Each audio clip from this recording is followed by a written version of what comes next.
Thank you very much for your introduction. I would like to take this opportunity and thank Friedrich Ebert Foundation for over 20 years of very important partnership and assistance for building democracy in Georgia, for building research capacity in Georgia, for various scholarships for Georgian students and scholars. We are deeply grateful for your activity in Georgia, and it is wonderful, and it is a great honor for me to be here. I would like to speak about, focus on some important aspects of present Georgian life. Our commitment to the vision of a Europe free and united is very strong at a point in time when this vision is seriously put to the test. And Georgia's choice to pursue European Euro-Atlantic path is irreversible, and Georgia's history is European. And so shall Georgia's future be. According to a recent poll done by National Democratic Institute from the United States, more than 80% of Georgian citizens share both vision and the way we decided to go, even though Georgian people had to make severe sacrifices and are aware that they, for probably quite some time, will have to make sacrifices as a side effect of a tribute to our own joint choice. It's been a long way since Georgia accredited to the Council of Europe in 1999. For the nation till then, this achievement has been the probably most important sign of acknowledgement and of valuing and honoring altogether our historical roots, our self-determination, and Georgia's true European citizenship. This year, as we celebrate 25th anniversary of Georgia regaining its independence, we are proud about what has been achieved. Though we are aware there are still some steps to be done, and Georgia, from the country torn by civil war, has been transformed into a democratic, modern, and dynamic state.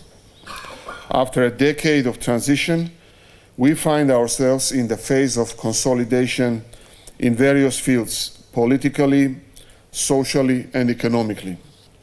Let me just throw a spotlight on some core pillars of the huge package of reforms set into place over the course of the past decade, and particularly during the last 4 years. We may later, then in the discussion, deepen and more differentiate what I am packing in bullet points right now. First is judiciary. A significant lack of independent judiciary had been one of the biggest challenges to the country and Georgian citizens when this government was elected to power in 2012. Accordingly, expectations had been high. What has been done and achieved so far is that police forces consequently have been depoliticized. A prosecution has been set into place investigating according to international high standards and going after offenders without regards to social classes or political ties. Same can be said about the justice system, not any longer to be arm-twisted, the plea bargaining system, serving justice, not power, or impact in whichever field. Finally, a penitentiary system that is not an instrument of revenge and social terror. It was said just minutes ago that Georgia has gone through democratic elections in 2012, and yes, this was a huge achievement of Georgian people, and of course it resulted in a change of power.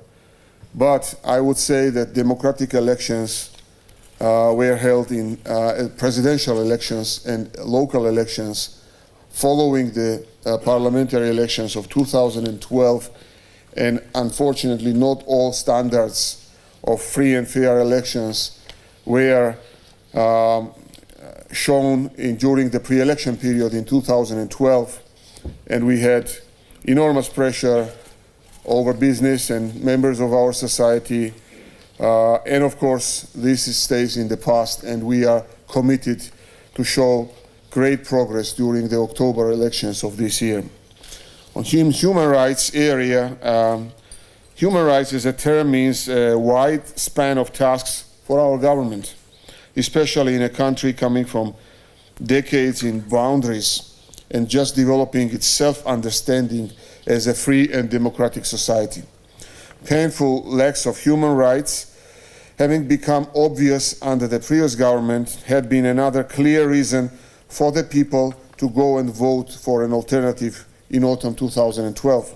Accordingly, expectations had been high that human rights were not only given but also guaranteed by protection through a new government, its representatives and the bodies in place. We have outlawed discrimination on the basis of color, cultural background, national identity, religious affiliation, and sexual orientation. And as part of our visa liberalization action plan, we passed, government of Georgia approved, and then Parliament passed anti-discrimination law and important mechanisms against any kind of discrimination is in place. We have established the fundamentals of a state in which minorities have their right to live their culture, religion, and language while being free and safe and enjoying all social, educational, and professional opportunities. We are committed to actively build a society where women are not only protected but thrive. Since 2015, civic organizations can file cases on behalf of victimized women. Georgia has signed the Istanbul Convention and set in place a national action plan for Security Council Resolution 1325. Our committed philosophy behind all this is clear words says, in clear words says, you cannot outlaw intolerance, but you can make it unacceptable. The achieved level of freedom and democracy of a state can be judged by the level of freedom given to media. We firmly believe in the right of unhindered journalistic investigation, free speech and writing, and generally in journalism and media as the informal but crucial fourth pillar of any democracy, next to legislative, executive, and judicative power. Reporters Without Borders rated Georgia in 2015 as a leader in Eastern Europe. Freedom House confirms Georgia's exemplary progress made and standards set with respect to free media as a driving part in a young democracy. And when it comes to freedom in and on the internet, Georgia is at par with Britain and France. Since 2012, Georgia has created one of the most liberal digital broadcasting regimes in the world. Cable TV providers have to guarantee media pluralism, must carry and must offer alternative voices. The European Commission, the OSCE, the World Bank, Transparency International, Eastern Partnership Civic Forum agree on the thing. To express yourself in Georgia is safe, and the opportunity to do so is guaranteed by true media pluralism.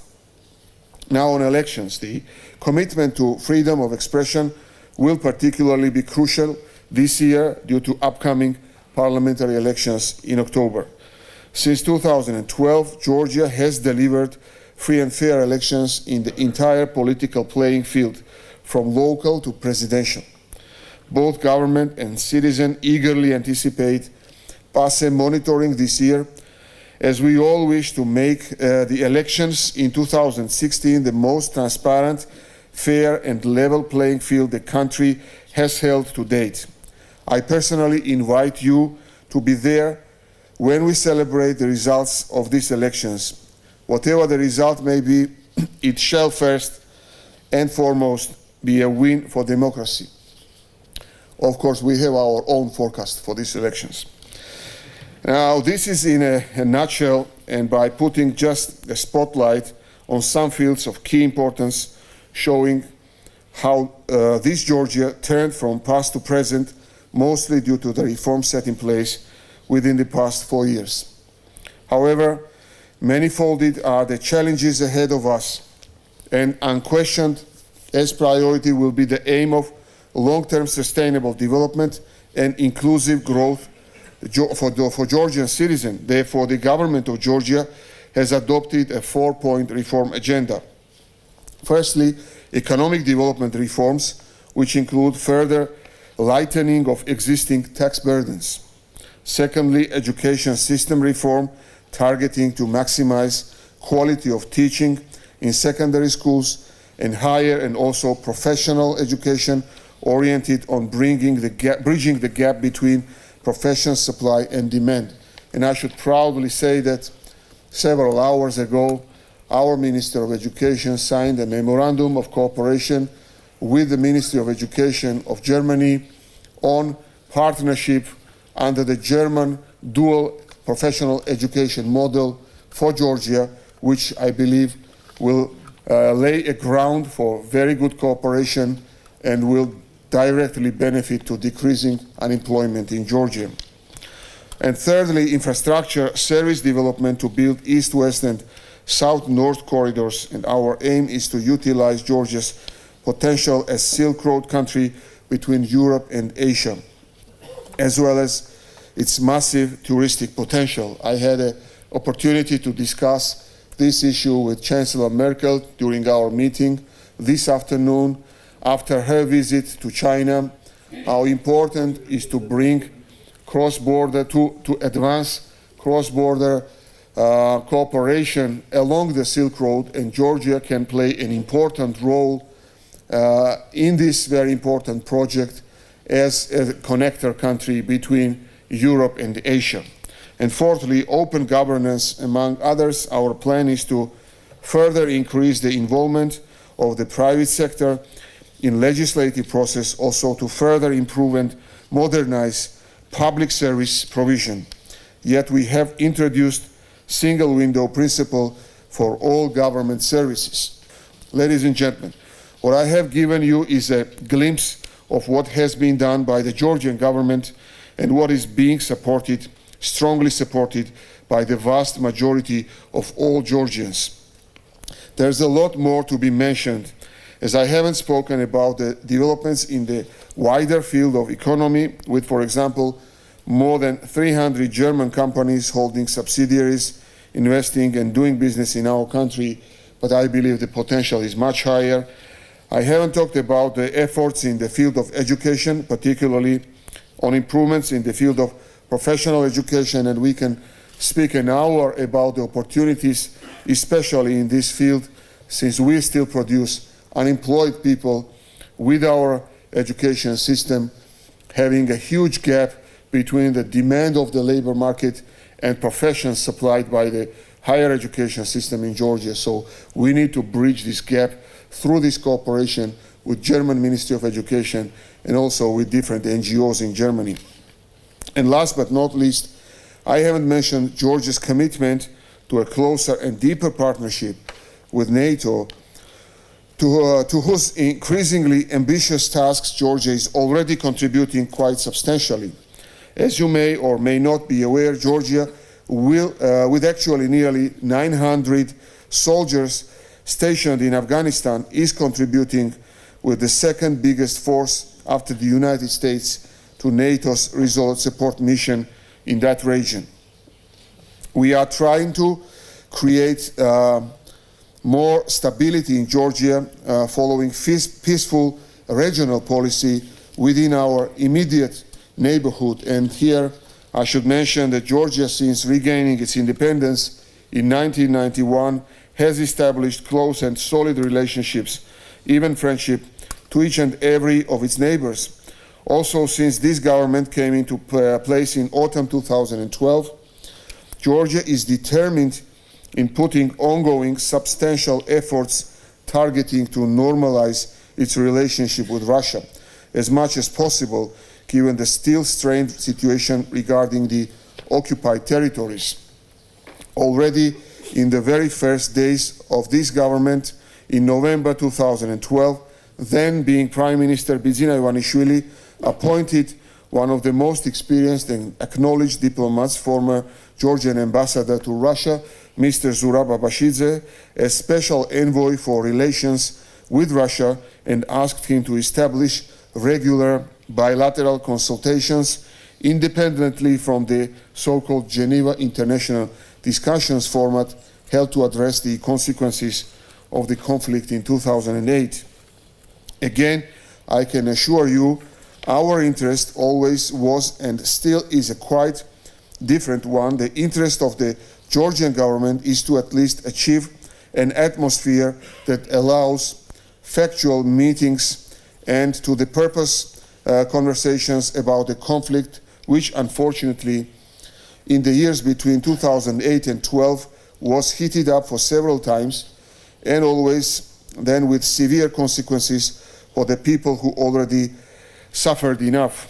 However, this engagement has never meant and will not mean any of Georgia's clear objectives to be put on stake. Georgia's territorial integrity is not negotiable. Though we are seeking to break the deadlock in Russo-Georgian relations by pursuing pragmatic policies. And through these policies, including steps to restore relations in trade, transport, humanitarian and other fields, we insist Abkhazia and Tskhinvali region, South Ossetia, being a part of Georgia. We are highly concerned about the continued deprivation of the local population of fundamental human rights. We are concerned about Moscow-backed security forces taking more and more territory under control by moving the border fence, dividing villages, by installing barbed wires, cutting farmers off the land that fed them, kidnapping locals to blackmail their poor families and make them paying a ransom, or as just these days, shooting a person for absolutely no reason to death in the daytime at a frequented bridge and border control station, thus amidst dozens of other people and in front of running observation cameras. However, so far without consequences for the murderer himself. What makes the incident even more a damnable and cynical one. And of course, in closing, I would like to say that this is actually by nutshell putting just a spotlight on some fields of key importance, showing how this Georgia turned from past to present, and again showing Georgia's commitment to pursue consistently, patiently, by the way, European path and Euro-Atlantic path, and pursuing very ambitious reform agenda we have in place. I look very much forward to go into more details during my following conversation with Mr. Carsten Voigt and in the discussion with you, and if you have even more specific questions, I will be glad to answer these questions, and I would encourage you to address also questions to the members of our delegation, ministers, Minister of Education, Minister of Interior, Minister of Foreign Affairs, and also well-known diplomats in Georgia, Mr. Tedo Abashidze, who used to be Security Council Secretary, and now he chairs the Foreign Economic Relations Committee in the Parliament of Georgia. I would like to thank you very much. I would like to thank Friedrich Ebert Foundation again for its very strong commitment to helping Georgia in this very important and challenging path to Europeanize Georgia, to build institutional democracy in Georgia, and government of Georgia's commitment to follow this path is stronger than ever. Thank you very much for your attention.